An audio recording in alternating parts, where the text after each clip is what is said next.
Assalamualaikum warahmatullahi wabarakatuh. Selamat pagi, salam sejahtera untuk anak-anakku sekalian. Semoga selalu dalam lindungan Allah Subhanahu wa taala. Baiklah anak-anak, kali ini berjumpa dengan saya Ratna Ningtyas dalam pembelajaran bimbingan konseling dengan tema sikap dan kebiasaan efektif dalam belajar. Oke, untuk detailnya kalian bisa simak video berikut ini. Sikap dan kebiasaan efektif dalam belajar. Pentingnya memiliki sikap dan kebiasaan yang efektif dalam belajar.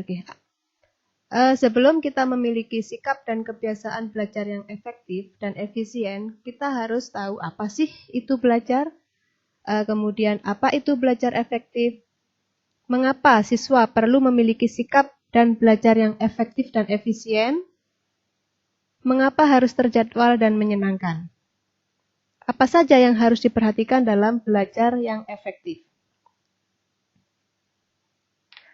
Oke, kita bahas apa itu belajar.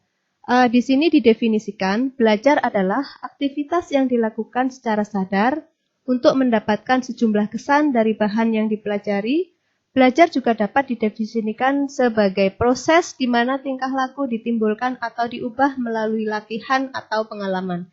Jadi, belajar itu ada proses dan pengalaman yang dihasilkan. Ketika kita belajar kemudian tidak menghasilkan apa-apa, itu tidak termasuk dalam proses belajar. Oke, kita lanjutkan. Oke, apa itu belajar efektif? Belajar efektif adalah suatu proses belajar yang menyenangkan, terjadwal dengan baik, tidak membutuhkan waktu yang lama, tetapi memberikan hasil yang maksimal. Oke, kita lanjutkan. Nah, bagaimana kita bisa belajar dengan efektif? Yang pertama adalah kita harus memperhatikan diri kita. Dalam hal bagaimana emosi kita, kemudian kita harus bisa menciptakan minat dalam diri, kemudian kita harus bisa menemukan gaya belajar kita. Oke, kita lanjut dengan gaya belajar dulu. Gaya belajar yang pertama di sini visual, dengan ciri-ciri sebagai berikut. Orang visual itu biasanya cenderung suka mencoret-coret ketika berbicara. Kemudian mereka cenderung berbicara dengan cepat. Kemudian lebih suka melihat daripada mendengarkan penjelasan. Kemudian mereka lebih cenderung mudah mengingat apa yang dilihat daripada yang didengar. Tidak mudah terganggu dengan keramaian ketika belajar. Lebih mementingkan penampilan, merupakan pembaca yang cepat dan tekun, lebih suka mendemonstrasikan sesuatu daripada berpidato atau berceramah. Kemudian orang-orang visual biasanya tahu apa yang harus dikatakan, tetapi tidak pandai dalam menulis kata-kata. Nah, sering menjawab pertanyaan dengan jawaban singkat seperti iya atau tidak. Oke, kita lanjutkan dengan auditorial. Apa sih auditorial? Oke, ciri-cirinya seperti ini. Sering berbicara sendiri, kita sedang bekerja, kemudian konsentrasinya mudah terganggu dengan suara yang berisik. Jika membaca lebih senang dengan suara keras, jadi bisa mendengarkan suaranya sendiri. Kemudian lebih menyukai ceramah, seminar daripada membaca buku. Lebih suka berbicara daripada menulis. Lebih senang mendengarkan atau dibacakan daripada mereka harus membaca sendiri. Kemudian, tipe kinestetik. Orang-orang kinestetik ini cenderung lebih banyak bergerak atau menggerakkan anggota tubuh ketika berbicara. Lebih menanggapi perhatian fisik. Kemudian, biasanya mereka ketika membutuhkan orang lain, memanggil orang lain dengan cara sentuhan untuk mendapatkan perhatian.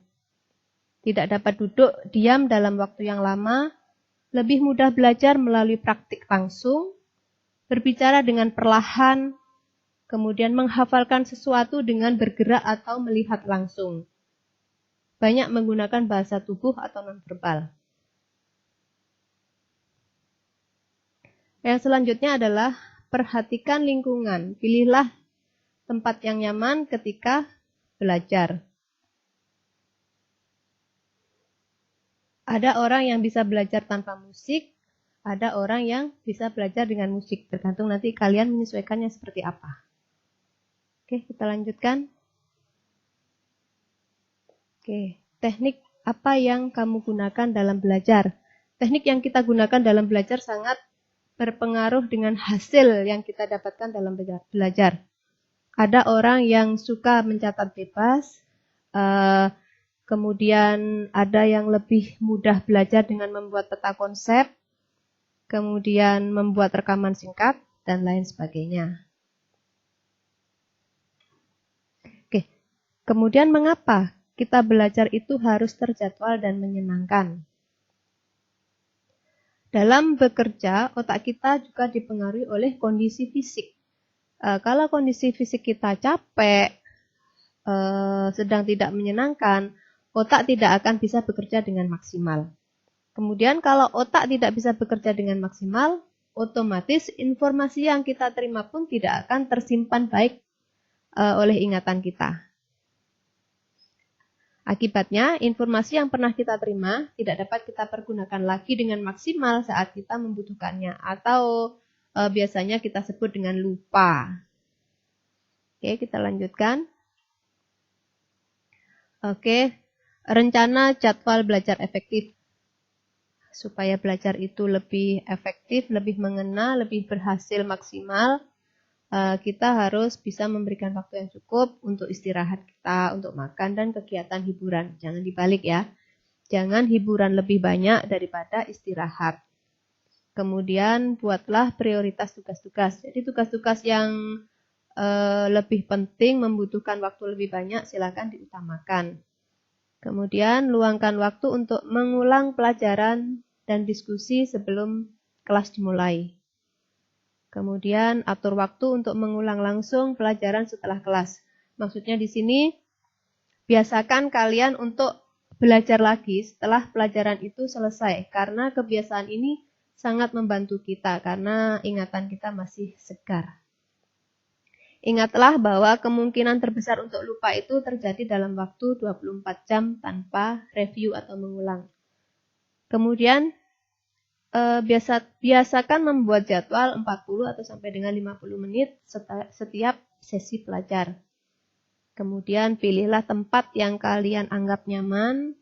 Jadwalkan waktu belajarmu sebanyak mungkin, pagi, siang, sore. Kemudian jadwal review bahan pelajaran mingguan. Tetapi hati-hati, jangan sampai kita diperbudak oleh jadwal kita sendiri.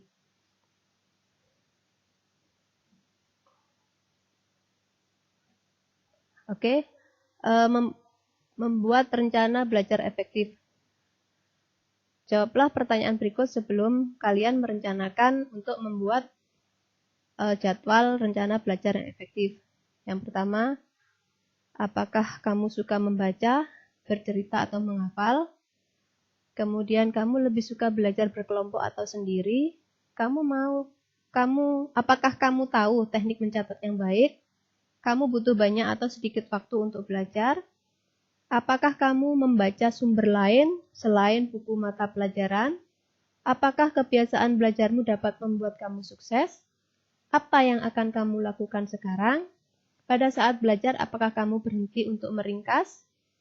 Apakah kamu bertanya jika tidak mengerti? Apakah kamu melakukan evaluasi? Apakah kamu perlu mendiskusikan dengan teman-teman? Apakah kamu harus mempercatat atau memperlambat? Apakah kamu mengandalkan satu sumber saja? Apakah kamu perlu mencari sumber lain? Apakah kerjaan kamu sudah benar? Apakah kamu bisa mengerjakan lebih baik? Apakah kamu disiplin dengan diri sendiri? Oke, yang perlu diingat, belajar kebut semalam itu tidak akan pernah efektif dan bermanfaat. Oke. Untuk tugas mandirinya, silakan kalian nanti melihat modul bimbingan konseling untuk kelas 11 yang sudah disediakan. Oke, selamat mengerjakan tugas. Semangat belajar dari rumah, selalu semangat berpikir positif dan selalu jaga kesehatan. Assalamualaikum warahmatullahi wabarakatuh.